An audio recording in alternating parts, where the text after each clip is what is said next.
coming to you live. It's In the Know with Mo. And now, here's your host, Mo Vella. Hello, everyone. Oh my God, I've missed all of you. I'm so deeply sorry. I've been gone for like a month, but you'll be happy to know, I think. I've been in Alaska, I've been in Hawaii, and I went ahead and took some time to go back and meditate a little bit and get grounded again and refresh my soul. I missed all of you. I thank you for being with us today. I have an incredible guest. But before we do that, as always, I want to get back to my tradition and talk about my moment of truth, Moement. This week's moment of truth, I had a hard time, honestly, deciding between discussing about Afghanistan and the one I have chosen, which is vaccines. And I just can't take it much any longer. The argument about liberty and personal choice. And I just keep reflecting on my youth, where on my right arm, I have the mark of my measles vaccine as a child. And so I don't understand this animosity, this division, and this reluctance and reticence to get vaccinated unless you have a medical condition that precludes you from doing so. Otherwise, this isn't about each of us. This is about all of us. This is about our country. If you love our nation, you will get vaccinated. If you love your family, you will get vaccinated. If you care about humanity, you will get vaccinated. Please, please, I implore everyone to implore your family, your friends, your colleagues, your fellow parishioners and church attenders. Please, we've got to get vaccinated and get control of this virus to save lives. It is that simple. Vaccines save lives. That's my moment of truth this week. Now to my special guest. About 2 months ago, when I moved, just a little after I had moved here to Los Angeles and West Hollywood, I began this lazy habit of going to the same restaurant every night for dinner called Fresh Corn Grill on Santa Monica Boulevard, right here in the heart of West Hollywood. And for those of you who don't know, West Hollywood's one of the top, probably gayest cities in the world.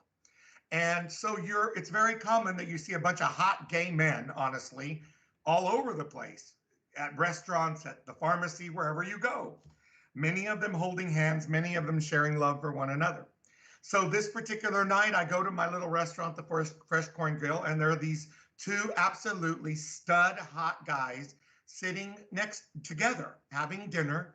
And I could hear their conversation because our tables were so close by. And I heard them express such beautiful sentiments and incredible values. And I thought, if they're a couple, they are just absolutely amazing as a couple. So typical Mo Vella, as all of you know, I leaned over and introduced myself. And today, one of those two guys is my guest. He's not gay. He is still hot and studly. And I bring you today my little brother, Cameron Summers. Cameron, welcome to In the Know with Mo. It's so awesome to have you, man. Mo, thank you so much for having me. Such a pleasure. So I had to give the backstory, Cam, because Of course. it was such an incredible night. And I want to tell our listeners and our viewers that what was special for me, Cameron, that night was that I didn't care whether y'all were gay or straight. I heard your conversation and I knew I wanted to know both you and Hunter.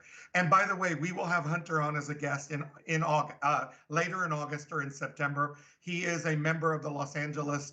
Is he a sheriff's department? Yes. He's LAPD. LAPD. He's a member of the Los Angeles Police Department. He'll be our guest in September. But today we have the aspiring actor who has already performed many roles in many projects. I was going to say publications. I'm like obviously a little tired or something. And we're going to get to all that. But first, Cameron, one of the things we do here on In the Know with Mo is we go back to the beginning. Because I don't believe anybody just became an aspiring actor. I don't think anybody just lands in West Hollywood as a young, hot, studly, straight guy, right? Who, by the way, to my audience, I want you to know, I work very hard on finding Cameron dates. You can see by looking at him, he doesn't need any help. But Gunkle Mo is there always as a wingman, trying to help him. But Cam, Always there. Let's go back to the beginning. Where did you grow up? And talk to us a little bit about that youthful period of your life, that upbringing? What was it like for you? Absolutely. So I was born in New York. I grew up in Hopewell Junction, New York. It's a small town, about an hour and a half north of Manhattan. And I remember being 7 or 8 years old and watching The Pursuit of Happiness with Will Smith and Jaden Smith. And my dad bought it on DVD. And I had always loved the movies. I'd always been fascinated by films. And I watched that film as a 7, 8 year old kid, and I was in tears at the end. And I looked over to my dad and I said, "Dad, that's what I'm going to do." And he said, "What, do you want to be a stockbroker?"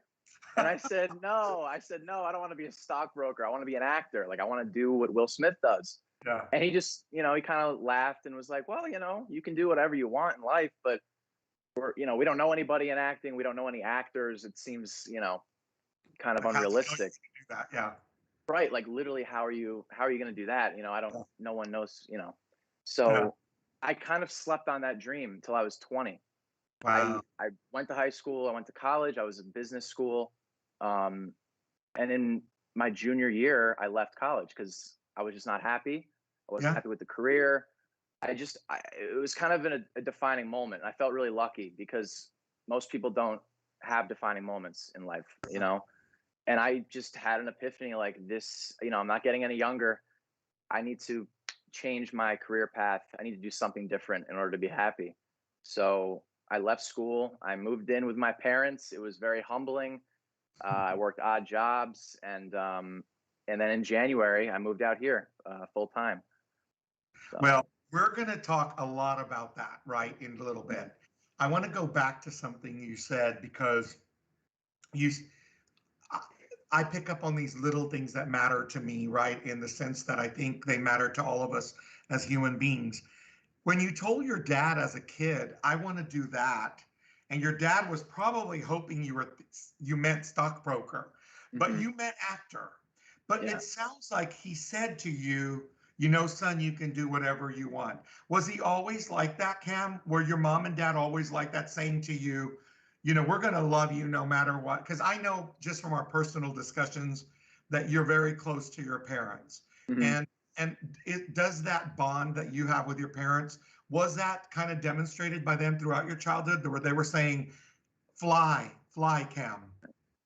Absolutely. I got to be honest. I'm very blessed. My parents. I'm not embarrassed to admit my parents are my best friends. They are.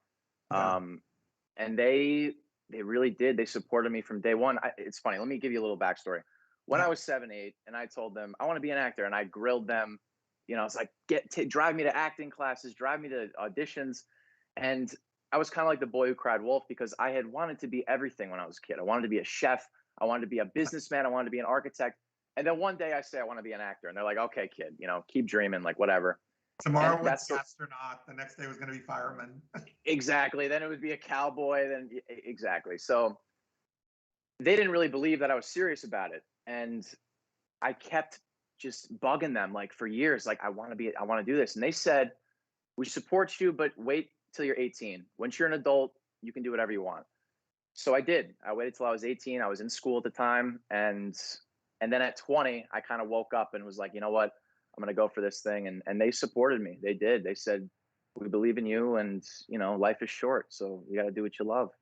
And And for I thank those, God for them. I thank God for yeah, them I was because going to say, Cam, because you and I talk about this a lot. You and I both always talk about how we're both so blessed, and we're both. I must say it that I know enough about you and have spent enough time with you to know that you live in the same kind of level of profound gratitude that I do for those blessings. But what would be your message to those young people, those millions of young people that may someday hear this podcast and radio show, or if somebody that's listening goes and tells them something?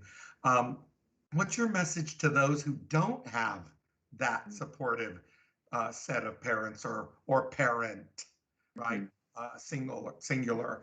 What would your message be to them now in hindsight, since you and I have had that? But what would you Mhm. say to those who may not have that?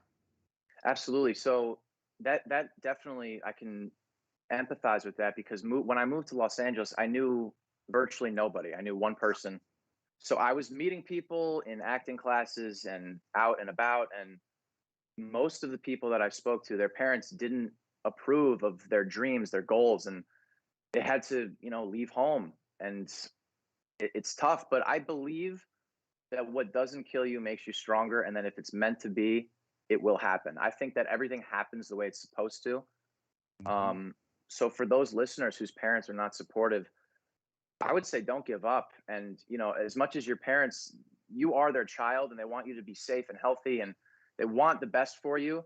Sometimes they don't know what's best for you, and they don't understand the passion and that burning desire in your heart. And Right. if it is burning and if it is as passionate as you say, then you will make it happen. And now you know, to my listeners and viewers, why I invited Cameron Summers on my show this week. Because he is an old soul. And Cameron kept asking me, what happens on your show? I said, you just have to come and experience it with me. And that is a good example, Cam, of why I invited you. Because those are the kind of messages I want to make sure my show sends to our audience, right? Don't give up.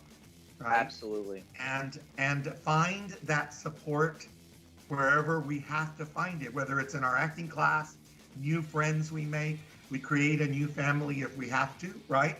Absolutely. But what we've got to do, we are going to our first break. You don't want to go anywhere, especially if you want to keep seeing Cameron's incredible head of hair. Come back for the next segment. We're going to pick up right where we left off. Thank you. I want to get back to seeing my grandbabies every Sunday and smothering them with big hugs and kisses. I want to get back to football games with my boys. I want to get back to feeling and touching, connecting with the people around me. I want to get back to family dinners and my grandma's mac and cheese. I want to get back to real grocery shopping, taking my time, walking down every aisle, smelling the tomatoes and melons, having a free sample or two, or 3. COVID-19 has changed how we live and how we feel. But now, there are vaccines. And they are the first step that let us get back to feeling optimistic about the days ahead of us. It's okay to have questions. Is it safe? Should I get it? Should I wait? Now, get the facts. Learn more at getvaccineanswers.org so you can make an informed decision when vaccines are available to you. Brought to you by the Ad Council. Hey sis, missed you this morning. Kim told me you weren't feeling well, so I'm just doing a self-care check. Oh, thank you, friend. How you doing? Girl, listen, my energy was so low because I didn't eat breakfast when I got up, so I had to miss virtual yoga with y'all. Trust me, I understand. But I'm doing much better now that I've eaten, so I'm back on track. Great. I'm Rick Smith, and this is Labor History in 2. On this day in labor history, the year was 1997. That was the day that a strike by the Teamsters Union against UPS ended with a victory for the union. The strike had started 15 days earlier. More than 180,000 UPS workers participated in the action. It was the first nationwide strike by UPS workers. At the time, UPS delivered 80% of all packages in the United States. The company, known for its signature brown trucks, delivered 12 million packages a day. The key issue of the strike was that the company increasingly relied on part-time workers. The insecurities of part-time work were growing not just at UPS, but for workers in industries all across the country. The strike settlement came with the union winning its core issues. The company agreed to convert 10,000 part-time jobs to full-time positions over the course of the next 5 years. The victory was significant for the U.S. labor movement. The 1980s and 1990s saw new attacks on labor unions and working people, starting with President Ronald Reagan's breaking of the Air Traffic Controller Union strike in 1981. The UPS victory in a national strike with broad rank-and-file support encouraged working people beyond the Teamsters Union. Announcing the settlement of the strike, ABC News anchor Peter Jennings declared, quote, "It's been the most dramatic confrontation between industry and organized labor in 2 decades. Teamsters President Ron Carey said, quote, "It's what this country needs. Decent jobs, a chance for the dream, a chance to purchase a home, a chance to bring your children up properly, a chance to send them to college. Enough is enough. And it's about time that people start fighting back on this." Labor History in 2 brought to you by the Illinois Labor History Society and The Rick Smith Show.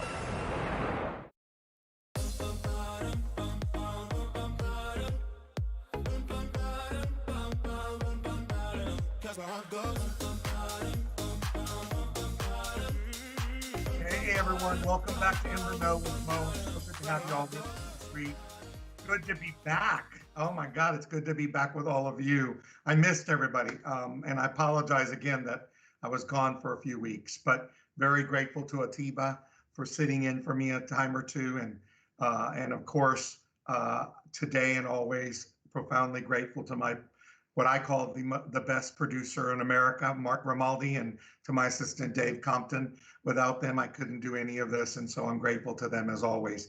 And I'm just as grateful, if not more, to my guest this week, Cameron Summers, for being with me on that fateful day. I met him at a table across the sidewalk from me at a restaurant, and here we are today. He's my new little brother, and we are learning more about him because I wanted all of you to hear his story as an aspiring actor here in Hollywood. Already has performed. We're going to talk about that later in the last segment. But now I want to talk about, we talked a little bit about your upbringing, Cam. You had supportive parents. What a blessing. And you come to this epiphany in college. You say in your junior year, you know what? College is not necessarily for everyone. I'm going to go pursue my dream. Well, I don't have to ask you to define the characteristics that it takes to do that, putting aside your testicular capacity, because that's clearly part of it. But let's talk about the other characteristics that are required here: resilience, perseverance, conviction, dream, aspire. These are words that came to my mind. Risk taker. So that's what I want to focus in on this segment, because many of our viewers and listeners probably possess all, if not many, of those characteristics, but may still be too scared to follow their dream. So I want to dive in a little, Cam. I want to go back to that junior year in college where you had that epiphany. What took you to that point where you said, damn it, I don't care what the risk is. I'm doing this. What was that in you? How did that happen? So that happened. I was sick and tired of being sick and tired, basically. I wasn't happy in my life. And it may sound corny, but the most important thing in life is being happy, being healthy, just being here. That's the most important thing. And we're the only species that know, we all know we're going to die one day. So you better do what you love, or you're going to spend the rest of your life regretting it. And then you're going to die, and that's it. You only get one shot. So for people that are listening that have a dream, and I hate to use the word dream, because dreaming is something you do when you sleep, not when you're awake. If you have these big goals and you're scared, I get it. I've been there, and everyone that you look up to has been there. So I'm talking Michael Jordan, Bill Gates. Everyone has been there, where it's like, you just have to go for it. Because you don't have to be the smartest person in the room. You don't have to be the most talented. You just have to outwork everyone and believe in what you're doing. If you have enough passion and you have the work ethic, you're going to make it there. You're going to get there. It just takes time. Some people it takes a couple years. Some people it takes 20 years. But I hear a very self-confident young man.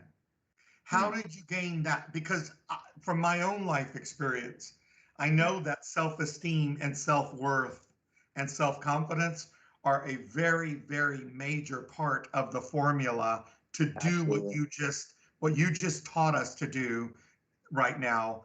Takes a good, strong, healthy self-esteem, self-confidence, and self-worth. How did you gain that in order to have the wind beneath your wings to make that decision? I think a lot of it, you're absolutely right. It's self-confidence, it's self-belief. You have to believe in yourself. If you don't believe in yourself, that's where it starts. You have to believe in yourself, because if you don't believe in yourself, nobody else is going to believe in yourself. That's right. And that's not a fun life. That's miserable. Right. So just have to make that decision. Like, you know what? This is me. This is who I am. These are the cards that I was dealt. You have no control over who you are. It's just be proud of yourself and believe in yourself and work towards something. And I think I get a lot of the confidence from my mom and my dad, because my mom, she tells me, Cam, when I was your age, I was too scared. I was too scared to follow my dream. I was too scared to do this and that.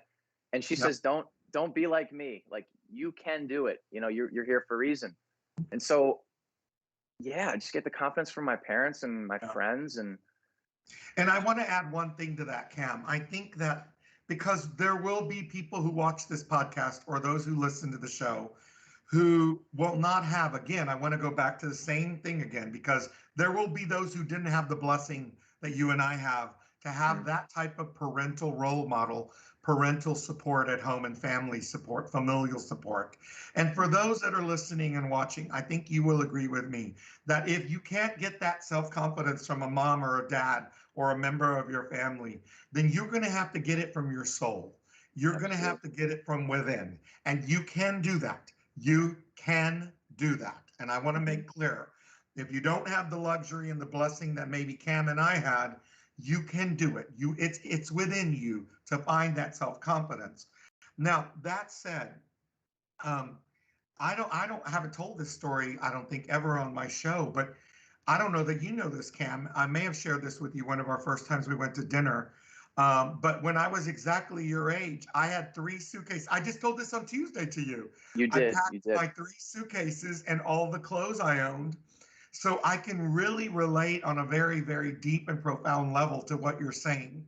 Because at the age of 24 or so, which is about what you are, you're 23? 23, yep. 23. So just about your age, I packed my bags and moved from I graduated from University of Texas, undergrad, and moved to New York City to try to make it on Broadway. So I can really relate. And I know that within me, I didn't have the self-confidence that you have. I didn't have the self-esteem for a whole bunch of reasons that we can save for another show. But needless to say, I was struggling with my own identity. I had 1 foot out of the closet and 1 foot in. And that means your boa gets stuck in the door. Get it? Yep. But I wasn't completely ready. Exactly. Oh, Cam, act like it was funny. Mo. I know stand-up comedy is not going to be my thing. I better stick to what I do. You never know. You never know. You never know. But anyway, so I really can relate to what you're saying. So let's walk through that. You moved back in with mom and dad. I love that you said it was a humbling experience. At a point where you're really, really about to go out and express your independence, you have to go back and depend again, right? Right. Let's be very clear. Cameron does not wear Depends. He was depending on his parents. Second attempt at humor. I'm getting better by the minute. You're getting there. So anyway, so you moved back in with your parents. What was that like? Because I did the same thing, by the way. I did the exact same thing. Yeah. And I remember feeling almost like it was 3 steps forward, 2 steps backward. Did you feel that way? I felt the same way because, 1 minute I'm at college. I had just finished a great internship and I had another interviews lined up for another internship where I'm wearing a suit every day. And then, 2 weeks later, I'm back in my bedroom and my mom's nagging me about cleaning up my, laundry or whatever. I'm like, God, what happened? Like, why, how am I here? But it was, I needed that time listen, again, it was a blessing that I was able to move in with my parents. Some people again, don't have that luxury. I did. And I started working immediately. I was a valet car guy. I was valeting cars, doing other odd jobs. Amazing. Resilient again. We've got to go to another break. But before we do, every lady watching wants to know, what does a hot stud like you have on your walls when you move back to your childhood bedroom? Who's on those walls, Cam? Kate Upton, maybe. She was on there for a while. And that's a good point to go to break. We'll be back. We're going to find out who's on Cam's walls today at the age of 23 versus Kate Upton and his upbringing. No, we're going to talk about his roles in upcoming movies and such, and you're going to be able to start ordering his poster soon. We'll be back with Cameron Summers. Stay with us. Hey, Dad, how do airplanes fly? What's in this box? Can I touch this? Where does sand come from? Is this tree good for climbing? What happens if I mix these 2 things together? How are babies made? What does this thing do?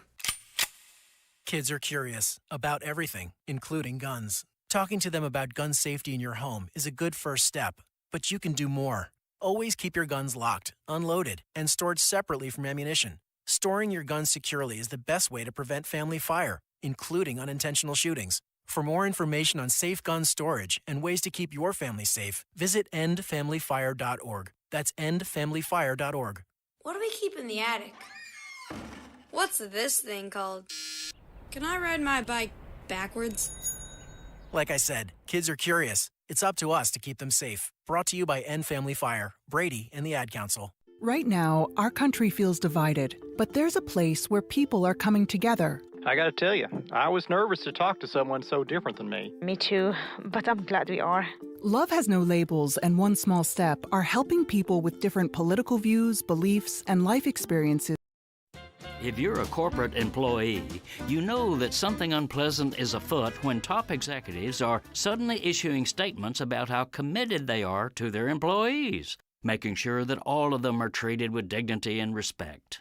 For example, the PR chief of a global outfit named Teleperformance, one of the world's largest call centers, was recently going on and on about how, quote, we value our people and their well-being, safety, and happiness.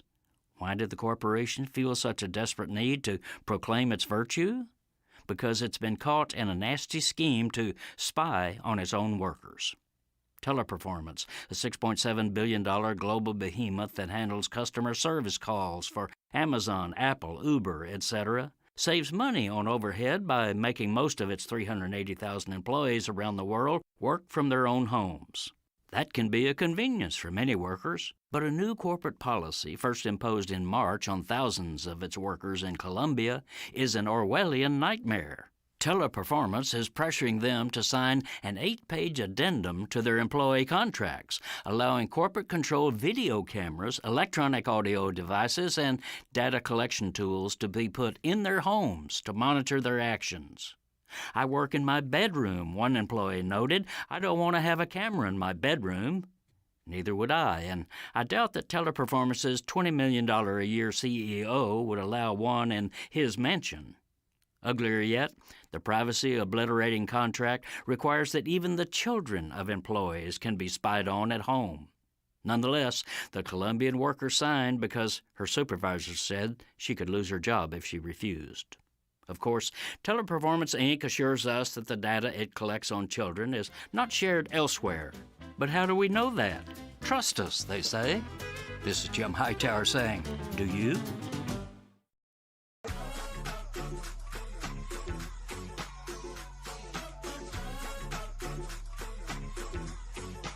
Hey, welcome back to In the Know with Mo. I don't know how it happens every week. The time just flies when I have special people with me like Cameron Summers. And I'm so proud of Cameron. In case I run out of time at the end, I just want to say I just love this guy. That night I met him at Fresh Corn Grill. I knew he was a special human being, and now all of you know too, because he's shared a little bit about his life with us today. And we're going to now talk a little bit more about his acting. He moved to Hollywood in January and very quickly began, trying to break into the business. Cam, let's talk about that because it is quote unquote breaking in. And I think there's a pharmaceutical perspective in many cases across the world where you just move here and the next thing you know, you're a star. That just isn't how it happens, is it, Cameron? It is not how it happens at all. And if it was that easy, everybody would be a star. Yeah. So for the acting process, do you want me to tell you kind of how it works? Yes, absolutely. Because there are a lot of people listening. Trust me, even adults who are like, I've always kind of wanted to do that, right? Yeah. I'm happy. I hope there's a lot of aspiring actors listening because I can tell you everything. So you first land in LA, you want to be an actor. So what do you do, right? The first step you need is headshots. You need a resume. You need a demo reel. How do you have a demo reel if you haven't been in a movie? How do you have a resume if you haven't done anything? It's kind of the chicken or the egg thing. So you hop on these casting sites and you upload your headshot. You go book a session, you get your headshots, you pick the best one. You submit your headshots for these projects, student films, short films, independent films, a lot of low budget. It's not a glamorous life. It's not, but it's a lot of fun. And you start doing these small roles And those roles lead to other smaller roles, then to medium-sized roles, and you just keep plugging away and you just keep grinding, and it's an everyday thing. You're just working every day to get that opportunity. What keeps you doing that grind? What keeps you I saying, love it. oh, that's it? And I think this is what I wanted to make sure we talk about in this segment. I just happen to know you, so I know that to you, this is a very, very serious passion. You really love the craft of acting.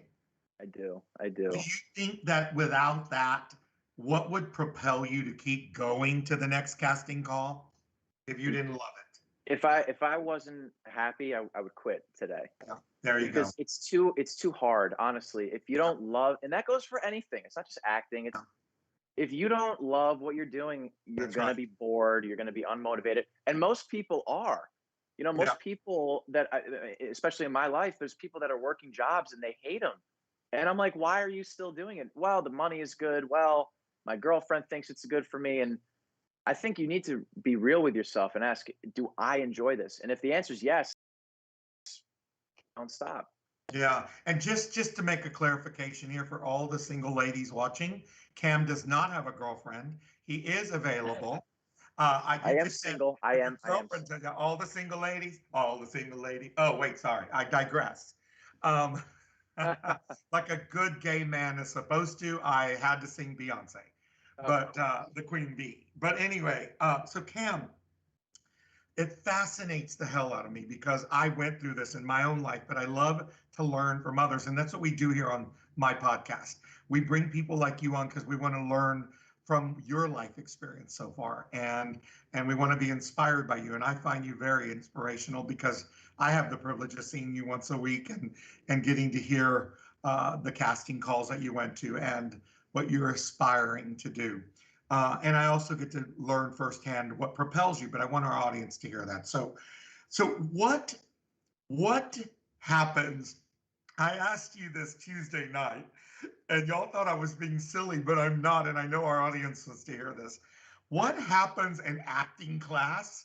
Like, what the hell can you be learning in an acting class? Like, how do you learn how to act? It's so funny because you think, okay, I tell my friends, I'm going to class. They're like, class? I'm like, acting class. Acting No. class. Like, I went to trigonometry. How can you go to acting class? Right. Class is the best class. You know, the homework is fun. The teachers are fun. Everyone's, it's great. So yeah, acting class, every class is different. It's hard. And obviously I've trained with different studios. So they have different philosophies and techniques that I'm not allowed to get into their, details. But basically you get a script, you get a partner, and you do a cold read and you just see if it sticks. You see if there's any chemistry, something to work with there. And the teacher gives you feedback. And the funny thing is that the teacher asks you questions that are personal, really personal. And that gets you emotional. And once you're emotional and you're tapped in, the words just come out. And that's acting. It's being. It's not like you're putting on a mask and you're, a showman. It's much more simple than that. But it's difficult, but it's simple. The process is simple, but it's difficult. And when you are in that acting class, I want to walk through this because I swear to God, I'm living vicariously through you today. Because I can just feel this while you're describing it. That came over me was, wow, I'm going to get up in front of these people in this class and make myself, my favorite word in life, vulnerable. Vulnerable is the key word. Yeah. Do you agree with me that it is probably the key to a successful acting performance? I believe every script, every scene is different, but you have to be vulnerable, especially in class, because class is a place to try things out, make mistakes, and have fun. So if you're closed up and you're not vulnerable, you're not giving enough. If you're not giving, no one's watching. Yeah. So you have to be vulnerable, and you have to get over the fear of there's a bunch of eyeballs staring at me. I might say something that might sound stupid. I might look stupid. You have to throw that out because no one cares at the end of the day. They just want to see you give it your best shot. Don't hold back and have fun. How do you get over that though? I mean, because I think it's human instinct for every single one of us. right? To go, oh my God, what is she going to say? What is he going to say? What are they going to, how are they going to react? How do you get over that? Is it just what you just said, which is like, you just have to say, to hell with that? I mean, Well, for me, I'll be completely honest. When I first joined acting classes, I was so nervous. I was so nervous. It was embarrassing how nervous I was in my first couple classes. But then you go to class and you see, oh, everyone's nice. We're all in the same boat. Yeah. All of us are a little nervous. Is that anxious, like pre-show feeling that you get, but it's fun. If it's not fun, you shouldn't be doing it. And yeah, it takes practice. I mean, I was nervous. It's like when the first time you try anything, you're not good at it, you're gonna suck. But it's okay to suck. I'm curious, how does nervous manifest itself in Cameron Summers? How do you demonstrate that you're nervous? How does it show?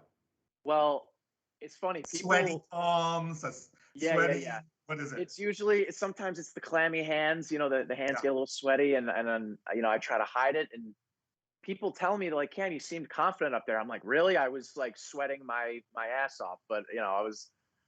But it just takes practice, and that goes for anything in life. But when I'm nervous, I sweat.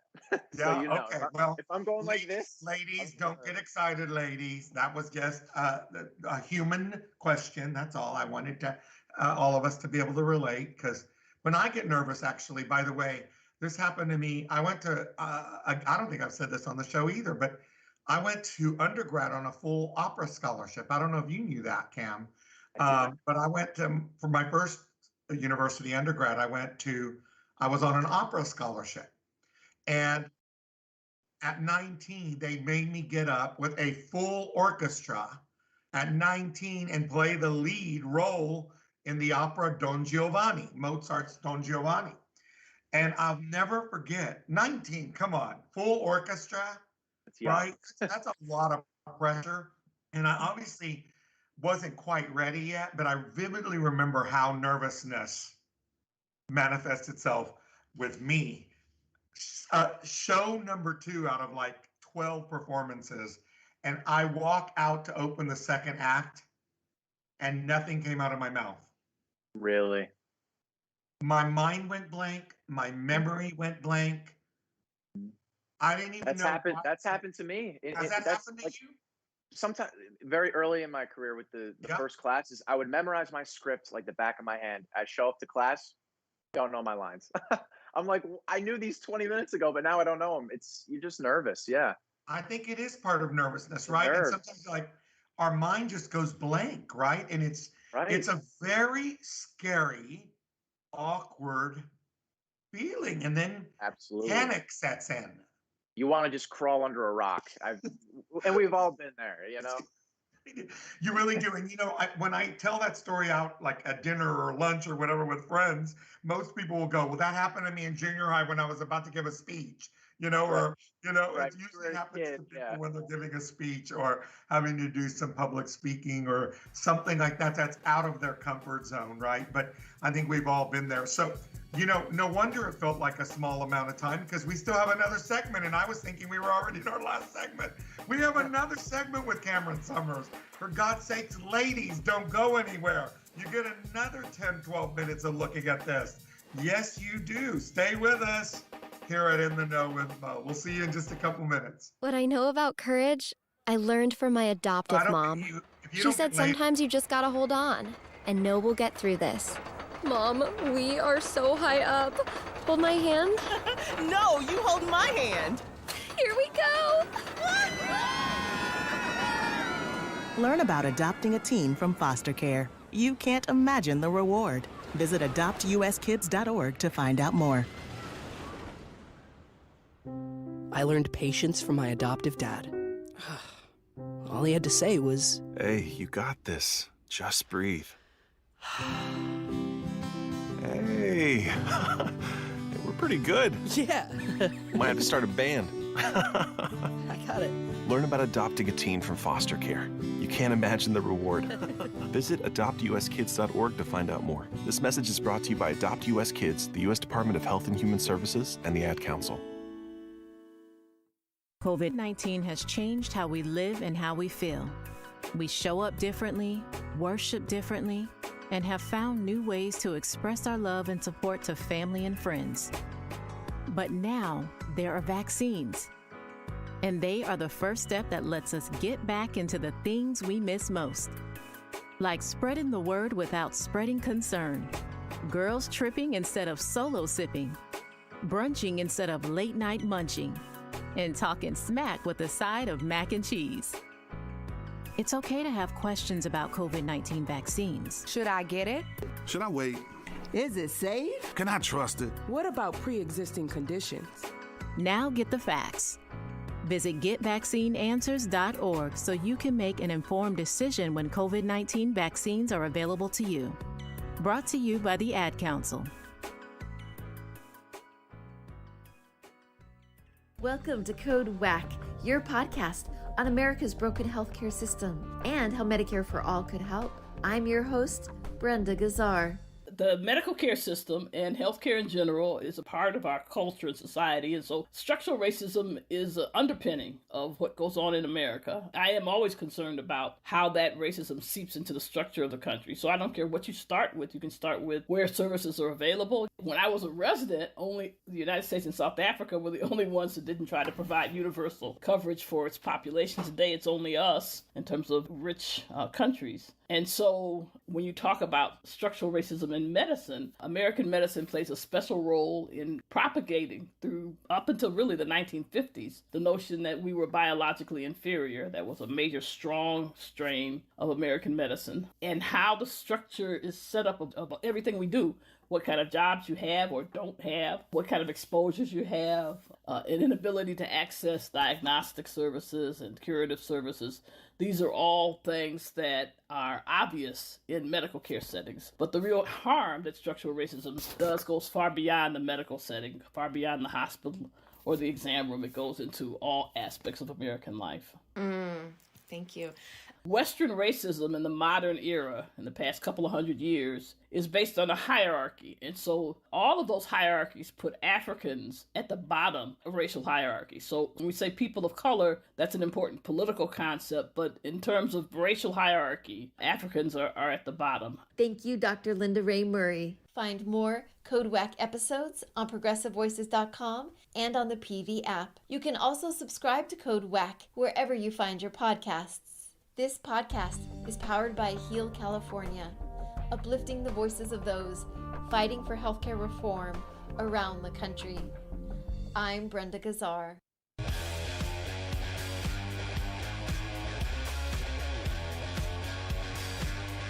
my God, that Mark Grimaldi, the greatest producer in America, my producer, and Leslie Marshall's producer, I might add. And thank you again to Leslie for giving me this 1 hour of her radio time to have my own show. Let a little chubby, bald, ugly, gay Latino kid from South Texas to have a little dream come true. Thank you, Leslie. As always, I love you. Mark, thanks for the rock and roll, man. I mean, you're totally changing my image and my brand. So anyway, so we're with Cameron Summers. Keep an eye on Cameron Summers. I promise you, keep an eye on Cameron Summers. You will see his name all over billboards and marquees one day. He will be the leading man in many films I project and predict. And he better have his ass back on our show and remember us all, since we were with him at this point in the journey. He's an aspiring actor here in Hollywood. I have high expectations for his success, and I can't wait to be there to celebrate with him. So Cam, in this last segment, I want to go get a little serious for a second. I know people don't expect me to get serious, but they also know that I care a lot about certain things. And one of the things I care about is humanity. And I had a rough go of it my first 19 years of my life, not being able to be who I was, not to be able to express or speak or say or live who I was. And so I'm very passionate about advocating for giving people the chance to live their truth, whatever that may be. And so on that note, you and I had a beautiful conversation that I want to recreate Tuesday night at dinner, because somehow we got on the topic that I've been riding on this horse now for a few weeks, and I can't get off of this topic, but it's about trauma. And you and I had a beautiful, beautiful, very open discussion on this, and I wanted to share that with our listeners. It made me fall in love with you as a human being even more than I already was. So one of the things that you and I talked about was that every human being, every single human being has experienced trauma. And you and I agreed on Tuesday that no one person's trauma is any better or worse or anything of any nature that way than another's, because it's uniquely their trauma. So on that note, I would love for you to share, if you don't mind, what you shared a little bit. You don't have to go too in the weeds, but as much as you're willing to share, how did you experience trauma and how did you overcome? And that's the last thing I'll say before I turn it over to you now to share, is that what you and I were talking about was the power of healing. And that the difference between one person and another is where are they on the healing scale, in the healing process. So let's talk about that. Where was that trauma or traumas for you, and how did you begin the healing process, and what does that mean to you? Right. So yeah, everyone, no matter how successful or rich or whatever, everyone on earth has had a traumatic experience. They've been through trauma. Everyone in life has been through stuff that you don't wish on somebody. And I'll give you an example. I won't go into too many details, but back to our conversation on Tuesday, my uncle passed away very tragically when I was a kid, and that at the time doesn't process because you're a kid. I was a kid. I didn't know any better. And as time goes, I got older. I realized I didn't fully process. I didn't fully think about it and accept it and heal from it. And it gave me trouble down the line. And I think the way to get past trauma and to heal, like you said, I don't think everyone fully heals from their trauma. It's more of a coping mechanism. You understand it. You learn to deal with it. But you just have to understand that everyone's been through it, and healing, talking about it is healing. Like when I spoke to you openly on Tuesday, you spoke to me. It feels good to know that someone else has been through something traumatic, and you connect with another person. It makes you feel not alone. Yeah. It's like, I'm not alone. someone else has been in my shoes, and that's okay. That's and right. It's okay. Like if you've been through something horrible, you still have value. You're still worthy. You're still worthy of love. There is hope. Like no matter what you're feeling inside, how depressed or anxious, I've dealt with depression, anxiety. I'll be honest, and it's a struggle sometimes, but you just have to understand that, like, never give up. That goes back to the beginning. Never give up. Never give up on yourself. Never give up on your life, your goals, and you have to talk about things. I think talking about it's important. Exactly, and that's why I wanted to bring it up today, because I knew that you and I so are in sync on the power of comfort that comes from shared vulnerability. Absolutely. And that's what happens when we talk about our trauma and we talk to one another and we're open about the traumas that we've experienced. And because there is, I think you said it beautifully, in essence, what you were saying is there was comfort in knowing that, oh, I'm not the only one that has gone through trauma. And here's the bad news. You and I aren't done with the traumas. No. There will be more trauma to come on our journey. It is a part of the journey of life. But I think the quicker we learn that magic word of healing, and as you said, I think we heal until we die. Right. I don't think it ever has an ending.